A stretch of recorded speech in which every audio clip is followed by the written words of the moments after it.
everybody. I hope you're all doing amazingly wherever you are on the planet. I'm Diana Mao. Welcome to my channel, where today we're going to be taking a look at the energies for the forthcoming full moon in Leo that's happening on the 12th of February. Now, as we know, Leo is the lion. So this full moon is all about bringing your self-expression to the forefront and really asking yourselves, how can I radiate even more of my unique expression, my unique essence out into the world to really be seen and celebrated in its purest and most powerful form. Remember, Leo is the king or the queen of the jungle. Now, we also have a T-square between the sun and the moon and Uranus. So we might have some sudden surprises that come to the fore over this time. As we know with Uranus, it's to expect the unexpected. Who knows what's going to happen? Full moon is at 24 degrees of Leo. So wherever you've got Leo at 24 degrees in your chart is going to be the area that you are being called or invited to really shine yourself as brightly as you can. Venus is now in Aries, which gives the whole chart even more of a fiery and dynamic edge to it. So without further ado, there's a lot going on in this chart. So let's open it up. Let's take a look. All right, so here we have the full moon in Leo, opposing, as it always does on a full moon, opposing the sun in Aquarius. And of course, Leo is the sign of the lion, his sign of self-expression, grandeur, creativity, the quest for recognition also. And opposing the sun in Aquarius, Aquarius is focused on society, on progress, on equality between all people. And as we know, a full moon illuminates all that is ready to be revealed at this time, and particularly in the areas of life that are activated by the axis that the sun and the moon are currently dancing upon. So as we know, this time it's the Leo and Aquarius axis. Leo is always opposing Aquarius. And what comes to me as the major question to ask ourselves at this full moon is, where am I holding back from fully expressing my authentic self to fit in with society? Aquarius is all about society. Leo wants to fully express. Aquarius is all about the group. So where have we in the past been dimming our light, our natural light, our authentic light, in order to fit in? This is an old story, isn't it?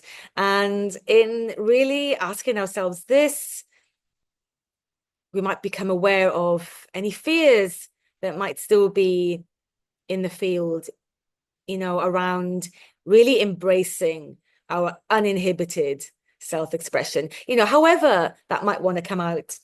I feel like, first of all, it is to tap into our truth. Aquarius is all about truth, our innermost truth. Who are we really? And tap into it like a lion, as fearlessly, as unapologetically as you can. And own it, as wacky and as weird as your core expression might be, as wacky and weird as you might be, bearing in mind that, to be honest with you, we are all just as wacky and weird at the crux of it, because as Aquarius teaches us, each of us is completely different. When you peel away our social conditioning and our masks and get to the truth and the reality of it, the reality and the truth of our self-expression, we are all just as wacky and weird as each other. And that's the beauty of it. So self-expression is Leo, and individuality is Aquarius, and also weird and wacky is also Aquarius and its ruler, Uranus. This is the maverick energy of the zodiac. This is the black sheep. This is the true individual spark of consciousness. So, okay, so here's another question for you. What fears do I have around making my weird light to really allowing my weird light to completely shine? What are the parts of myself that I feel are too weird to even embrace in myself, let alone out there amongst others? Oh, might feel vulnerable, huh? Can you tap into the fear behind being in your complete, authentic expression? Yeah, I mean, this is, as we know, a really old story. The story of persecution, of the need to hide parts of ourselves in order to feel accepted, in order to not be ostracized from society. Because, of course, our ancestors, that would have been incredibly dangerous. We might not even survive if we weren't accepted in our community.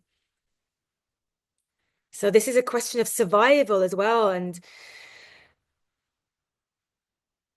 yet these old stories are really being obliterated right now, bearing in mind Pluto is here in Aquarius now, just moved into Aquarius not so long ago, some months ago.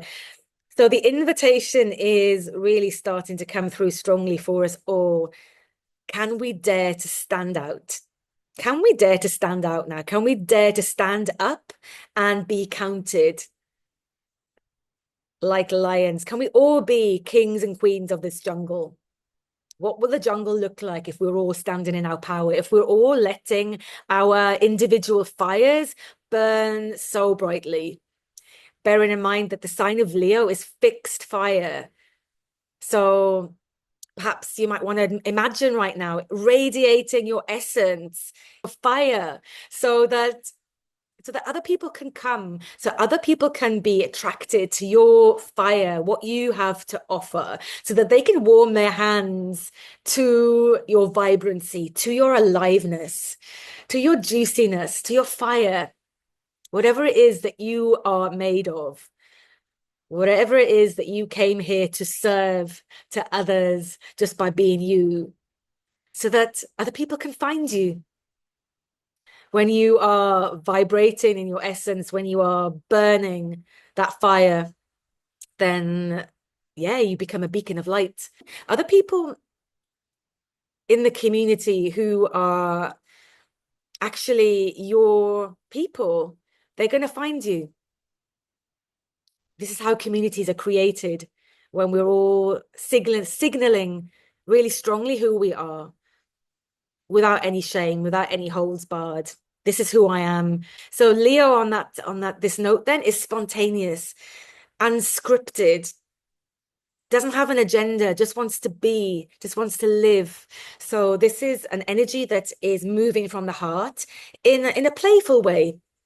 When you live from the heart, this is very playful, and it's fully self-expressive and uninhibited. Doesn't have an agenda, doesn't need anything, just is. Fixed fire is fixed fire. And there's a childlike joy to Leo. And this is what radiates the warmth. And so this is the energy that serves the whole. This is the energy of just letting your essence shine without fears or inhibitions. And as I said, it's coming from a place of the heart.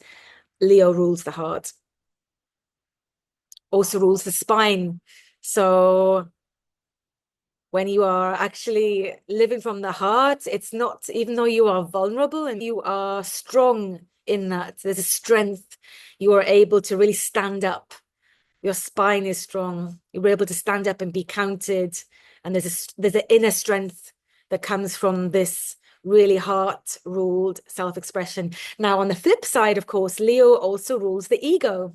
And of course, when Leo is operating in its shadow, if Leo is coming from a place of ego, then it doesn't matter what this expression may look like on the surface, even if it is super coming across as super confident, super charismatic, super bold, whatever that might be. If it's coming from a place of ego and self-gratification, then paradoxically it's coming from a place of deep insecurity.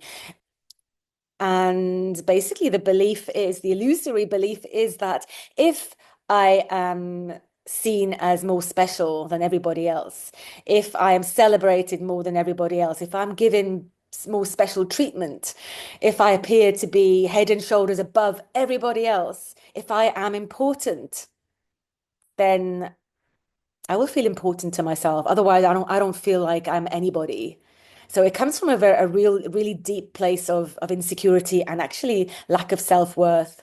Um, yes, and it does not come from a place of inner strength. The inner strength only comes when the Leo energy is merged in with its polar opposite energy, which of course is Aquarius. So the whole point of all oppositions is to merge them. And this is actually what we're beginning to do as a collective now that Pluto has moved into Aquarius. Whether we're aware of it or not, we are beginning to stop polarizing opposite energies. We're beginning to work with opposites as unified axes. So in effect, this is the work as humanity is moving forward.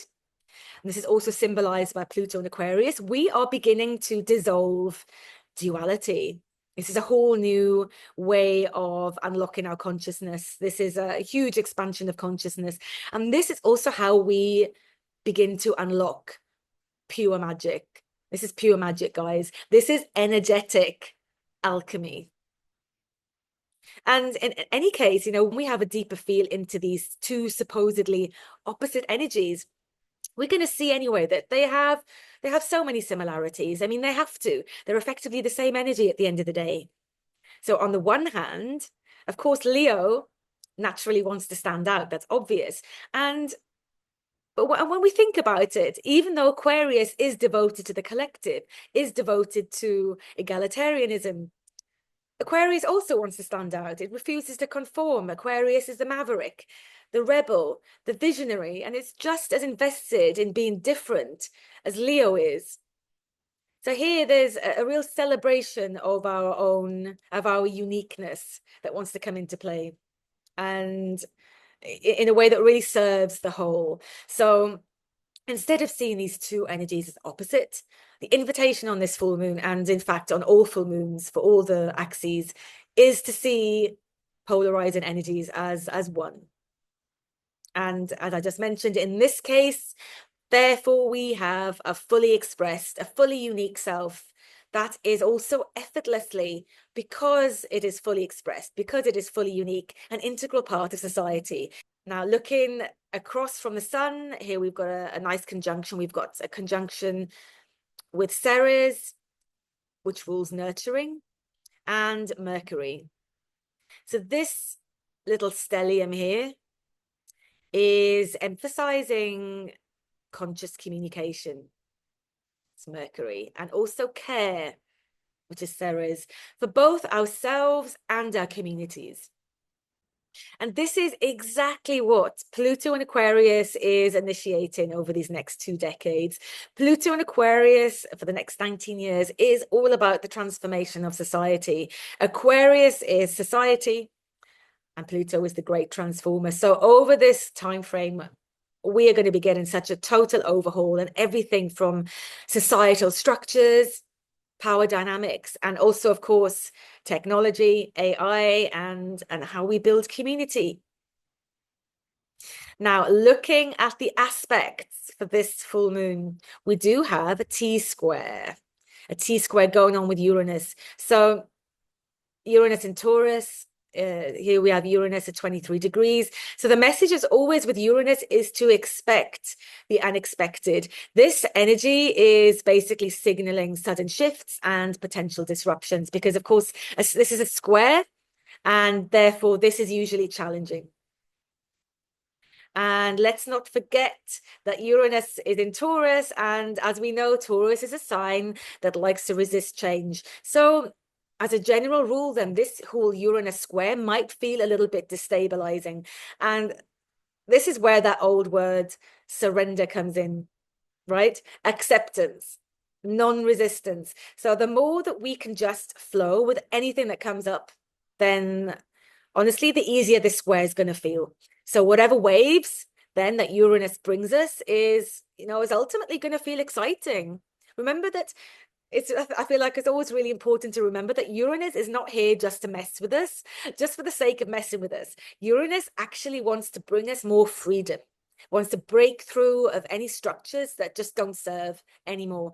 Uranus wants us to step more fully into our authenticity, which of course Leo and Aquarius, this is what this whole full moon is all about. And so, yes, there's transformation here. If you can let go into it, if you can let go into any potential changes that might come up. Now, here's another thing. Shall we add another layer?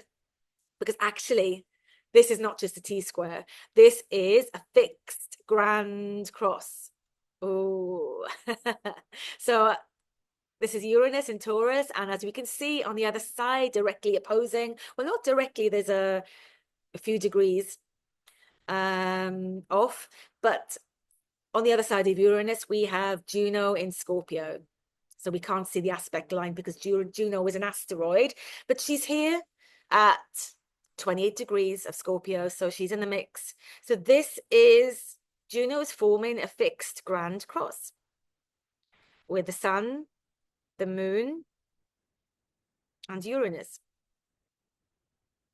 Now, Juno rules, especially in Scorpio, Juno rules commitment, intimacy, and deep bonds.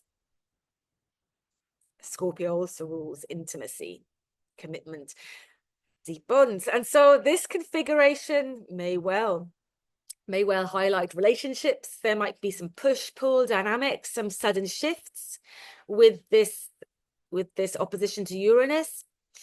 And this might stir up themes of loyalty, so of trust and power. So this is all Scorpio. And this might stir up these kind of themes within committed relationships, which is Juno, and especially around finances, because bear in mind that this is the Taurus and Scorpio axis, and Taurus and Scorpio rule money, preside over money matters. So some useful reflections that might serve around about this time might be things like, where do your loyalties lie? And how do trust and power play out in your relationships? Are you in alignment with your partner in terms of what you both want and where you are headed?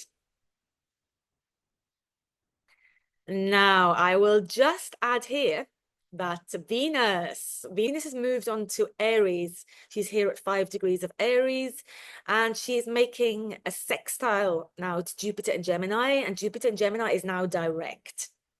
So this sextile is basically bringing a really vibrant energy to the table. This is social. This is expansive. Jupiter is super expansive. So this is amazing for gatherings. It really feels like an unstoppable kind of energy, right? It's sociable. Gemini is super sociable, and with Aries in the mix, this is fearless.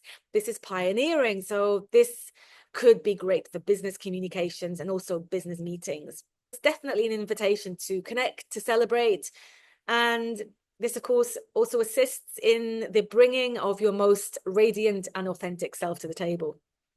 So that's it from me then. Thank you so much for joining me. I wish you a fabulous full moon, and I will see you a few days before the new moon in Pisces. That's happening on the 28th of February. Actually, just to close, let's just mention, I just want to point out this Neptune in Pisces here. Just notice this. Neptune in Pisces is conjunct the North Node. So here's a huge portal for intuition. So yes, you might want to keep a dream journal around this time. Messages from the cosmos may come through very strongly. And for sure, then the new moon in Pisces is gonna amplify these mystical energies. So yes, I will see you then for the new moon in Pisces for another round of lunar insights.